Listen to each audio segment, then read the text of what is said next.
The massive alien ship appeared in Earth's sky like a metal mountain. It was 12 kilometers long and covered in weapons that could destroy entire cities. The ship moved slowly past the moon, casting a dark shadow over the human space stations below. Ambassador Taemin stood at the window of the Geneva Diplomatic Center, watching the alien vessel through his telescope. His assistant Jiwoo rushed into the room carrying a tablet full of reports. "Sir, the alien ship just sent us a message," Jiwoo said, breathing heavily. "They want to meet with you tomorrow morning." Taemin nodded calmly. He had been Earth's top diplomat for 20 years. He had helped end wars between the Mars colonies and negotiated peace treaties with angry mining corporations. But he had never dealt with aliens before. Nobody had. "What does Admiral Dong-hyun say about their ship?" Taemin asked. Jiwoo looked at his tablet. "He says we have no chance against them. Their ship has more firepower than our entire fleet combined. We only have 12 destroyers and 3 big warships. They have weapons we don't even understand." The next morning, Taemin waited in the main meeting room. The walls were painted white and decorated with flags from every nation on Earth. Large windows showed the beautiful lake outside, where people walked their dogs and children played on swings. Everything looked peaceful and normal, but Taemin knew that could change very soon. The alien arrived exactly on time. He was 3 meters tall with green scales that shined like oil. His eyes were yellow and cold like a snake's eyes. He wore a black uniform covered in strange symbols. 2 smaller aliens followed behind him, carrying weapons and recording devices. "I am High Chancellor Vextar of the Galactic Empire," the alien said in perfect English. His voice was deep and scary. "You are the human leader?" "I am Ambassador Taemin, representing the Terran Republic," Taemin replied politely. "Please sit down." Vextar looked at the human-sized chair and remained standing. "I will not need long to deliver my message." The alien activated a small device that projected images into the air. The first image showed a beautiful planet covered in cities and green forests. The second image showed the same planet as a burned wasteland with no life at all. "This world was called Melkor 7, Vextar explained. "It had 4 billion inhabitants. They refused to join our empire. This is what happened to them." The image changed to show massive explosions destroying the cities. "It took us 6 hours to kill everything on their planet." Jiwoo's face went pale, but Taemin's expression did not change. Vexatar continued his presentation. "The Galactic Empire rules 847 worlds. Every planet that joins us enjoys peace and protection. Every planet that refuses joins Melkor 7 in death." More images appeared showing different alien species working in mines and factories. They all looked tired and scared. "Your planet Earth will provide the Empire with 40% of all your resources every year," Vextar declared. "You will also give us 30% of your population to work in our industrial facilities. Finally, you will share all your technology and scientific knowledge with us." Taemin listened carefully, his hands folded on the table. "And if we agree to these terms? Then Earth becomes a protected world of the Empire. You will have peace. Your people will live, some of them anyway." Vextar's mouth curved in what might have been a smile, showing sharp teeth. "And if we refuse?" The alien pointed to the images of the destroyed planet. "Your choice is simple. Submit or die. You have 30 of your days to decide." Vextar walked closer to the window and looked out at the peaceful lake. "Your military is pathetic. We scanned your entire system. 15 small ships against our battle fleet. Your weapons are centuries behind ours.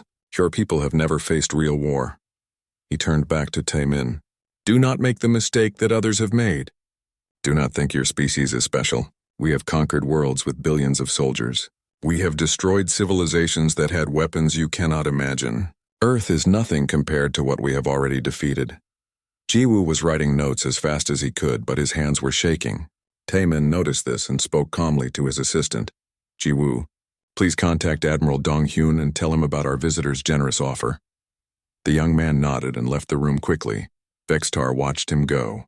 "Your assistant seems frightened." "That is wise. Fear will help your species make the right choice." "May I ask you something, Chancellor?" Taemin said politely. "You may ask. How do you usually convince planets to surrender? Do you always show them pictures of destroyed worlds?" Vextar seemed surprised by the question. "Usually we do not need to convince anyone. Most species surrender immediately when they see our fleet. The smart ones calculate their chances and submit without fighting. The stupid ones resist and die quickly." "I see." Taemin stood up and walked to a bookshelf filled with history books. He pulled out a thick volume and opened it. This book contains the history of wars on our planet. Would you like to know how many wars humans have fought? Your primitive conflicts do not interest me. Taemin smiled slightly. Over 14,000 major wars in recorded history. We have been fighting each other for thousands of years. We invented gunpowder, cannons, machine guns, poison gas, nuclear weapons, and things you have probably never seen. We have killed more of our own species than you have killed in your entire empire. Vexitar's yellow eyes narrowed. What is your point? My point is that humans understand war very well. We have practiced it against each other for millennia. We know what it costs and what it takes to win. The alien leader stepped closer, trying to intimidate the much smaller human. Your little wars mean nothing. You fight with sticks and stones compared to our technology. Taemin closed the book and looked directly into Vexitar's eyes. You may be right about our technology, but you made one important mistake in your calculations. What mistake? You assumed that the 15 ships your scouts saw represent our entire fleet. For the first time, Vexistar looked uncertain. Explain. Taemin walked back to the window and looked up at the alien ship orbiting overhead. Chancellor, you have conquered 847 worlds.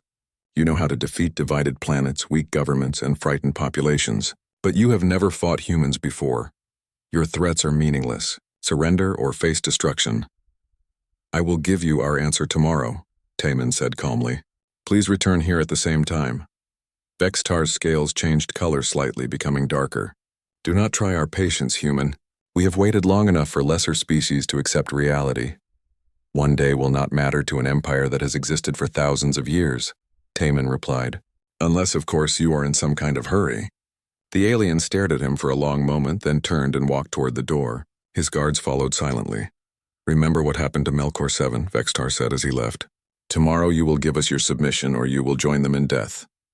After the aliens left, Jiwoo returned to the room. Sir, I spoke with Admiral Donghyun. He says our fleet is ready for whatever you decide. Taemin continued looking out the window. Children were still playing by the lake. Their parents sat on benches reading books and talking quietly. Nobody knew that their world was about to change forever. Jiwoo, please send a message to President Yoon-ah. Tell her that the aliens have made their demands clear. Tell her that tomorrow, we give them our answer. What answer will that be, sir? Taemin turned away from the window and smiled. It was not a friendly smile. It was the smile of someone who had been planning for this moment for a very long time. Tomorrow, Chancellor Vexitar will learn why his empire has never conquered a world like Earth. The next morning came with gray clouds hanging over Geneva. Ambassador Taemin arrived at the diplomatic center early, carrying a small recording device in his jacket pocket. Jiwoo was already there, setting up chairs and checking the communication systems. Sir, the alien ship is still in orbit, Jiwoo reported. Admiral Donghyun says they have been scanning our planet all night. They seem to be mapping our cities and military bases. Let them scan, Taemin replied calmly. They will see exactly what we want them to see. At exactly 10 o'clock, Chancellor Vexitar entered the meeting room. Today he brought 4 guards instead of 2. All of them carried strange weapons that hummed with energy. The alien leader looked confident, expecting to receive Earth's surrender. Ambassador Taemin, Vexitar said, his voice echoing in the quiet room. I trust your government has made the wise choice. Taemin stood up slowly and pulled the recording device from his pocket. Chancellor, I bring you the official response of the Terran Republic to your empire's demands. He placed the device on the table and pressed a button. The room filled with the clear, strong voice of President Yoon-ah. To the self-proclaimed Galactic Empire, the recording began. Your demands for tribute have been received and carefully reviewed by the people of Earth. After long consideration, our response is as follows. No. Vexitar's yellow eyes widened slightly, but he said nothing. The recording continued. We reject your ultimatum completely. We will not give you our resources. We will not give you our people. We will not surrender our freedom. If you want these things, you will have to fight us for every gram of metal, every drop of water, and every breath of air. The alien's scales began changing color, shifting from green to dark red. This is madness. Your species will be extinct within days. Taemin held up his hand for silence. The recording was not finished.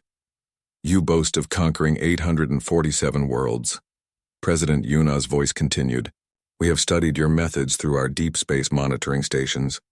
You attack divided planets with weak governments and frightened populations. You prey on species that have never known real war. You have never faced humanity.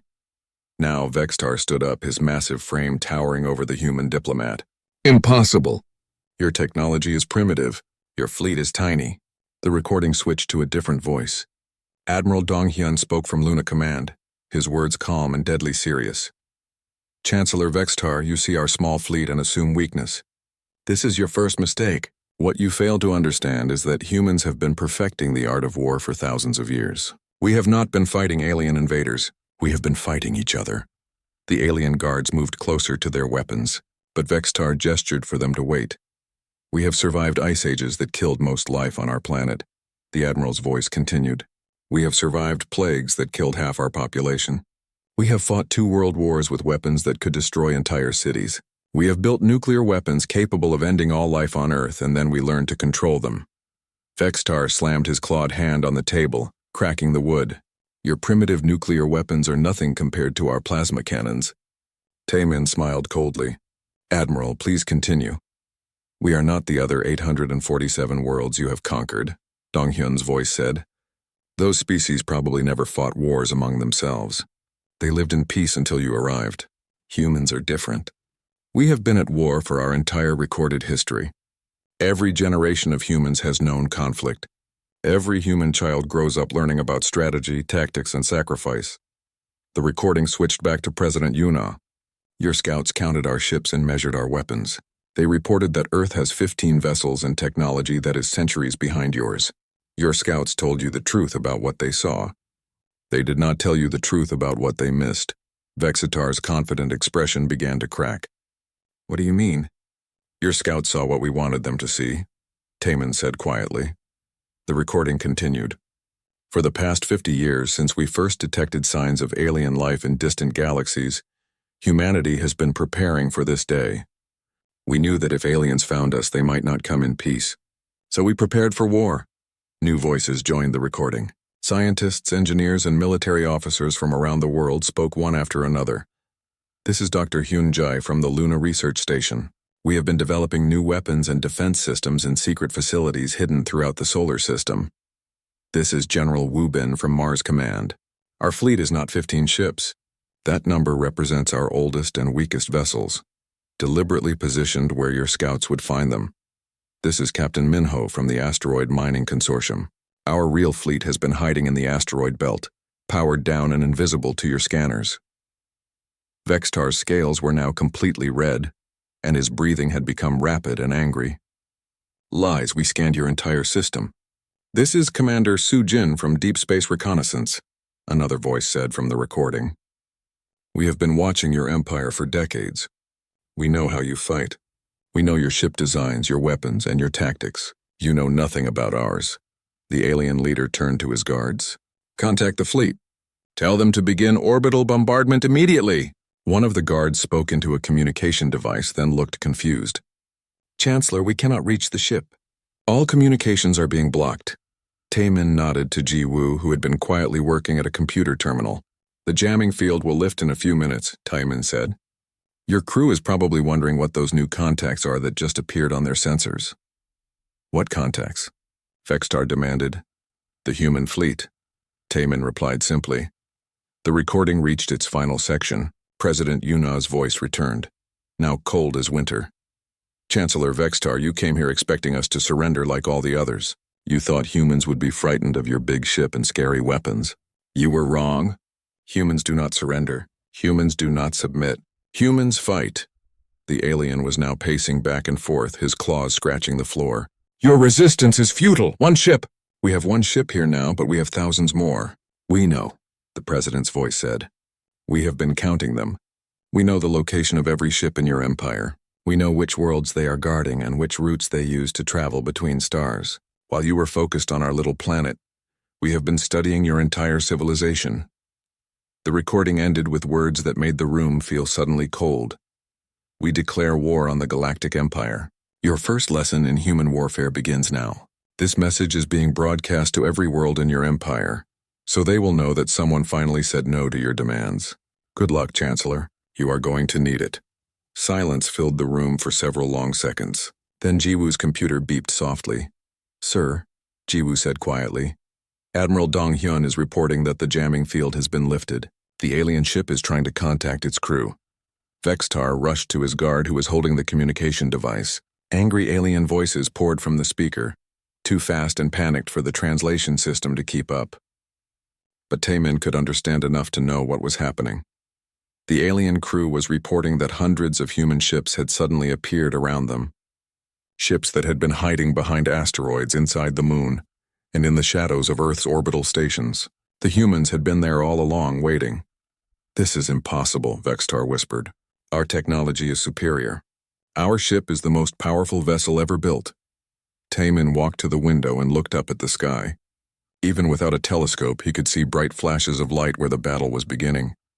Chancellor, your ship is indeed very powerful. It could probably destroy our entire planet if we let it. But you made several mistakes. What mistakes? First, you assumed that humans would fight like the other species you have conquered. Second, you thought that having superior technology meant you would automatically win. Third, you brought only one ship to conquer a planet full of warriors. The communication device crackled with more panicked alien voices. Through the static, they could hear weapon fire and explosions. Your people are dying up there, Taemin observed. They are probably very brave, and their ship is certainly impressive. But they have never fought an enemy that refused to be intimidated. Vextar turned away from the sounds of battle. What do you want? Terms for surrender? Taemin shook his head. We don't want your surrender, Chancellor. We want your empire to learn something important. What? That there are some species in this galaxy that will never bow down to bullies. Your empire has been conquering weak planets for too long. You forgot that somewhere out there strong planets might be waiting for you. The alien looked defeated. His red scales were fading back to green and his proud posture was beginning to slump. This war will destroy both our species, he said quietly. Maybe, Taemin agreed. But better to die free than live as slaves. That is something humans learned long ago. Jiwoo looked up from his computer. Sir, Admiral Dong Hyun reports that the alien ship has been disabled. Its weapons are offline and its engines are dead. They are requesting permission to surrender. Taemin looked at Vextar. Your choice, Chancellor. Order your crew to surrender and they will be treated well. Order them to fight and they will die. The alien stared as Captain Hyunwoo gripped the arms of his command chair as the destroyer Incheon's fury accelerated toward the massive alien battleship. Around him, his bridge crew worked with calm efficiency, their faces lit by the glow of targeting computers and tactical displays. Distance to target, 2,000 kilometers and closing, reported his weapons officer, Lieutenant Jamin. All torpedo tubes loaded and ready. Enemy ship is trying to rotate its main guns toward us, called out Navigator So Jin from her station. But they are turning too slowly. Hyunwoo smiled grimly. The alien ship was indeed massive and powerful, but it had been built to fight other large, slow vessels. It was like a giant trying to swat flies. All ships, this is Captain Hyunwoo. He spoke into his communication system. Remember your training. Stay fast, stay coordinated, and trust your wingmates. These aliens have never seen human tactics before. Let's show them what they missed. Through the viewport, Hyunwoo could see dozens of other human ships emerging from their hiding places. They had been waiting in the shadows of asteroids, powered down and invisible, for over a week. The alien scouts had never detected them. Commander Su Jin's stealth frigate Soul's shadow flickered in and out of visibility as its experimental cloaking system activated. Her ship could hide completely for short periods, appearing just long enough to fire its weapons before vanishing again. Shadow to all units, Su Jin's voice came through the communication system. I'm seeing massive energy buildups in the alien ship's main weapons. They are trying to target the larger human vessels. Captain Minho of the heavy cruiser Busan's Vengeance responded immediately. Copy that, Shadow. All small ships use us as cover. We can take more damage than you can. The first alien plasma blast lit up space like a miniature sun. The beam passed harmlessly between two human destroyers that had separated at the last second. The aliens were aiming where the human ships had been, not where they were going. Their targeting system is too slow, observed Tactical Officer Young-soo from his position behind Hyunwoo. They are designed to fight ships that move in straight lines. Hyunwoo nodded. Then let's not give them any straight lines. All ships begin attack pattern Delta 7. The human fleet suddenly scattered in all directions, each ship following a different path toward the alien vessel. Some dove below the orbital plane, others climbed high above it. A few used the gravity of nearby asteroids to change direction in ways that defied prediction. The alien gunners tried desperately to track the incoming ships, but their massive weapons could not turn fast enough. Every time they aimed at a human vessel, it was already somewhere else. "Torpedo range in 30 seconds, announced Jaemin. "Wait for my signal," Hyun-woo replied. "We need to coordinate our attack." On the other side of the alien ship, Captain Dongmin of the destroyer Daigu's Pride was leading his own group of vessels in a pincer movement.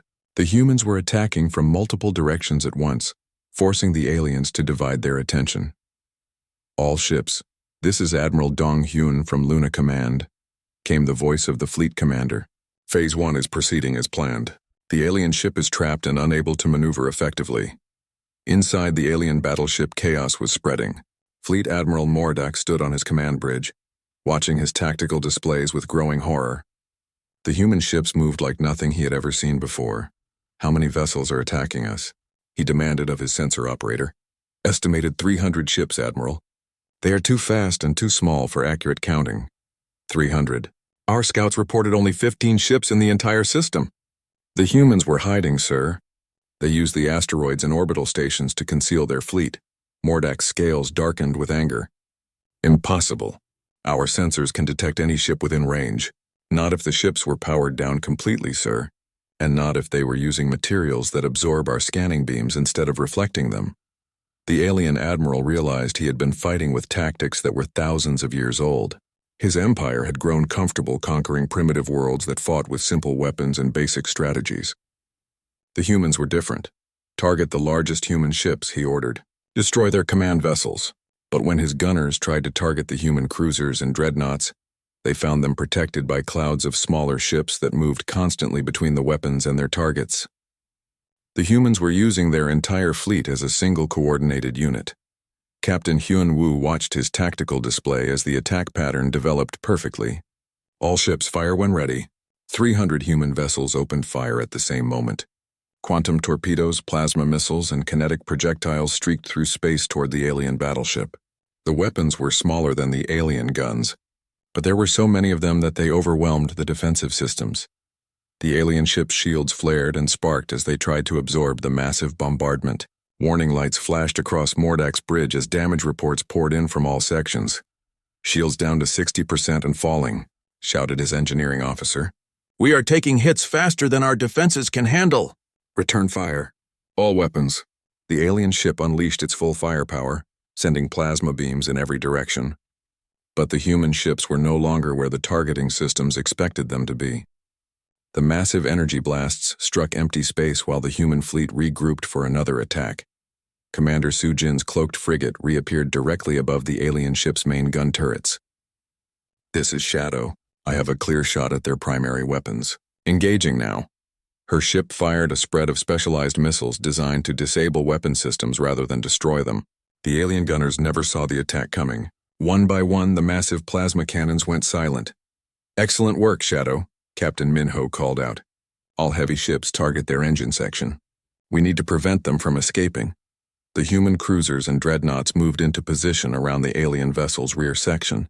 Their larger weapons were designed to penetrate heavy armor, and they began systematically destroying the alien ship's propulsion systems. But the real surprise came from the moon itself. Chief Engineer Haewon had been waiting for this moment for 20 years.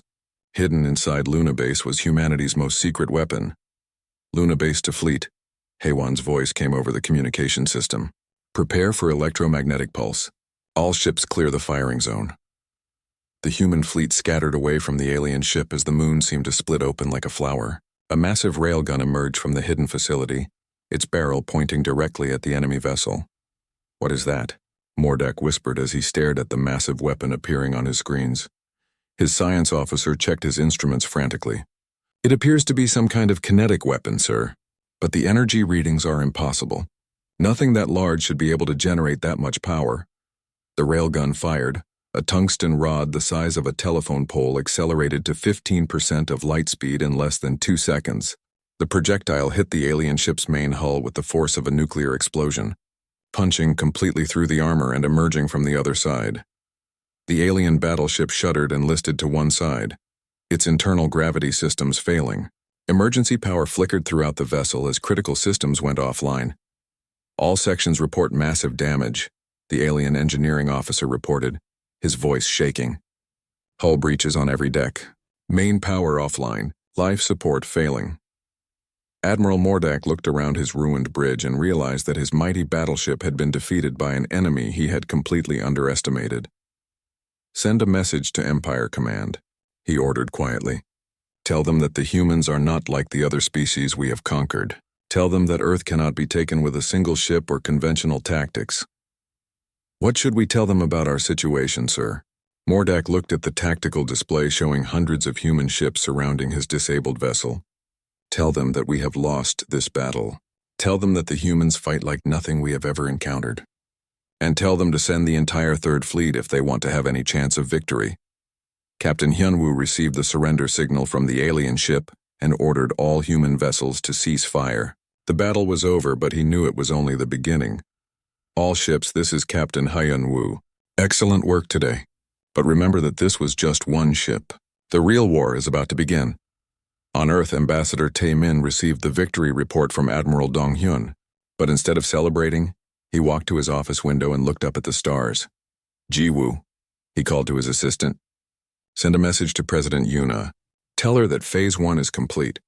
Now we prepare for Phase 2. "What is Phase 2, sir?" Taemin's expression was serious as he watched the disabled alien ship being surrounded by human vessels. "Phase 2 is when the Empire sends everything they have to destroy us. And Phase 2 is when we show them that conquering Earth was the biggest mistake they ever made." In the depths of space, automated beacons were already carrying news of the battle toward the Empire's core worlds. The aliens would learn that their mighty battleship had been defeated by primitive humans using impossible tactics. The Empire. 3 months after the first battle, Colonel Jae-sung stood on the bridge of the experimental ship Gwangju's Defiance, watching the stars shift and blur as they jumped through hyperspace. Unlike the Empire's massive ships that needed special corridors to travel between stars, human vessels could appear anywhere without warning. "Jump complete," announced the navigation officer, Lieutenant Yoon Seo. "We are now in the Kethmar system, approximately 50,000 kilometers from their main industrial station." Jae-sung studied the tactical display showing the alien facility.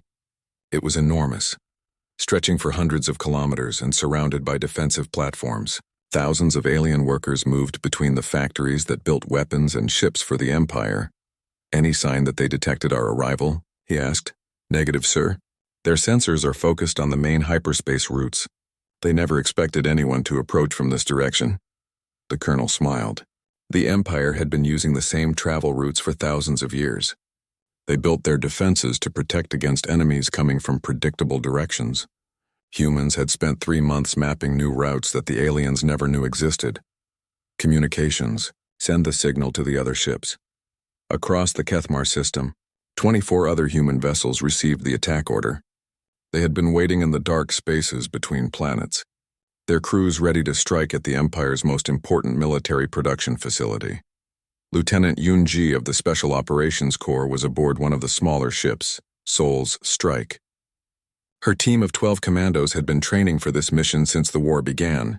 While the main fleet attacked the station's defenses, her team would infiltrate the facility and plant charges in critical systems. "Remember, we are not here to kill alien workers," Yoonji told her team as they prepared their equipment. "Our target is the machinery and computers. We disable their ability to build weapons, then we get out." Her soldiers nodded understanding. The humans had learned that many of the Empire's workers were actually slaves from conquered worlds. Killing them would not help the war effort and would make liberation more difficult later. The attack began with precision that amazed even the human commanders. 25 ships appeared around the industrial station simultaneously, their weapons already locked onto predetermined targets. The alien defenders had no time to coordinate a response. Captain Wu Jin of the destroyer Busan's Thunder led the assault on the station's main defense platforms. His ship's quantum torpedoes struck the alien weapons before they could even begin to turn toward the human fleet. "Target destroyed," reported his weapons officer. Moving to secondary targets. Within minutes, the station's defensive systems were offline. But the real work was just beginning. Special Operations Team, you are clear for infiltration, Jae-sung announced over the communication system. Yoonji's team launched from their ship in small pods, designed to look like space debris. The pods drifted silently toward the station's docking bays while the alien defenders focused on the human warships. Inside the industrial facility, panic was spreading among the workers and supervisors. Alarms wailed throughout the massive complex as alien security forces tried to organize a defense against an enemy they could not understand. How did human ships reach our core territory? Demanded Station Commander Velkoth as he stared at his tactical displays. The nearest human world is hundreds of light years away. His intelligence officer checked his reports frantically. Sir, our scouts confirmed that all human ships are defending their home system. These vessels should not exist. Then where did they come from? The officer had no answer. The Empire's intelligence network had been monitoring human activity since the first battle, but they had only been watching known human settlements. They never considered that humans might have secret bases in unexplored systems. Yoonji and her team moved through the station's maintenance tunnels like shadows. Their black uniforms made them nearly invisible in the dimly lit passages, and their equipment was designed to avoid detection by alien sensors. Team leader, this is Point Scout Min-jun, came a whisper through her earpiece.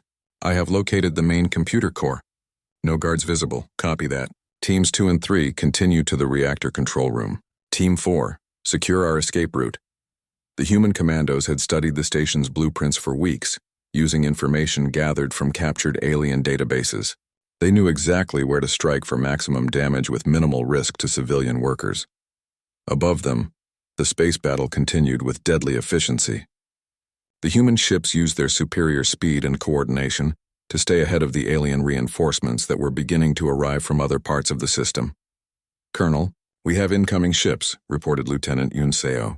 12 alien vessels approaching from the inner system. Jae-sung nodded calmly. Signal the fleet. Execute Withdrawal Plan Alpha. The human ships began moving away from the industrial station, but not toward the edge of the system as the aliens expected. Instead, they headed toward the largest planet in the system, using its gravity well to accelerate beyond the aliens' ability to intercept. Sir, the humans are escaping, reported the alien fleet commander Admiral Zektar. Should we pursue? No, replied Station Commander Velkoth from the damaged industrial facility. Let them go. We need to assess the damage and begin repairs. It was exactly what the humans wanted them to think. Deep inside the station, Yoonji placed the last of her demolition charges in the main computer core. The devices were small but sophisticated, designed to cause cascading failures throughout the facility's control systems. All teams report charges placed, she whispered into her communicator. Beginning withdrawal. Her team moved quickly through the escape route they had planned, avoiding the alien security forces that were still searching for intruders in the wrong sections of the station.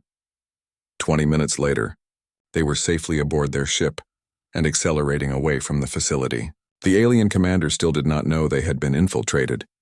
Charges will detonate in 5 minutes, Yoonji reported to Colonel Jae-sung. Estimated damage will shut down production for at least 6 months. But the humans were not finished with the Kethmar system. General Woo Bin watched the battle from his command ship, Incheon's victory as it orbited the system's outer planets. His job was to coordinate the larger strategic picture while the tactical commanders handled individual battles. General, we are receiving signals from the other strike forces, reported his communications officer, Commander Hee-jin. Operations in the Mordal and Zektron systems have been successful. Industrial facilities in all 3 systems are now offline. Woo Bin studied the galactic map on his display. Red markers showed the locations of Empire military bases, while blue markers indicated successful human raids. In just 3 months, human forces had struck at dozens of targets across the galaxy.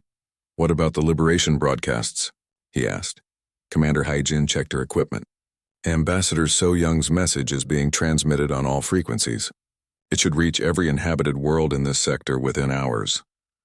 On worlds throughout the Empire, billions of enslaved beings were receiving a message that most had never thought they would hear. Ambassador So Young spoke in dozens of languages. her words carrying hope to species that had forgotten what freedom meant. Citizens of the conquered worlds, my name is So Young of the human species. For 3 months our forces have been fighting the Galactic Empire. We are not fighting for conquest or revenge. We are fighting for something your masters have tried to destroy. Freedom. Her message continued with information that amazed listeners across the galaxy. The Empire tells you that resistance is impossible. They are wrong. The Empire tells you that humans are just another primitive species. They are wrong about that too. We have destroyed their fleets, captured their bases, and proven that their power can be broken. But the most shocking part of the message came next. To any world that chooses to rebel against the Empire, humanity offers weapons, training, and support. We will teach you to fight. We will help you win. We will show you that freedom is worth any sacrifice. The response was immediate and overwhelming. On 17 different worlds, slave populations rose up against their alien masters. The Empire's forces, already stretched thin by human raids, found themselves facing rebellions they never expected. On the industrial world of Tecton 4, workers led by a former engineer named Kralvin seized control of the main weapons factory. They had been listening to human broadcasts for weeks, learning about tactics and strategy. On the mining planet Vorth 7, slaves who had worked in the crystal mines for generations suddenly turned their digging equipment into weapons. They trapped the alien overseers underground and declared their world free. The Empire's high command realized too late that they were facing a completely new kind of war. The humans were not just attacking military targets. They were inspiring revolution across the entire galaxy. How many worlds are now in rebellion? Asked Supreme Chancellor Velmoth from his throne room on the Empire's capital world. Current count is 43 worlds, Supreme Chancellor, reported Intelligence Director Morthak. The number increases every day. And our losses? 17 major industrial facilities destroyed or damaged. 42 military bases attacked. Over 300 ships lost to human raids. Our production capability has been 2 years after Ambassador Taemin first refused the Empire's demands. The largest space battle in galactic history was about to begin. Admiral Insu stood on the bridge of the dreadnought Sol's Triumph, watching as 2,000 alien ships approached Earth's solar system.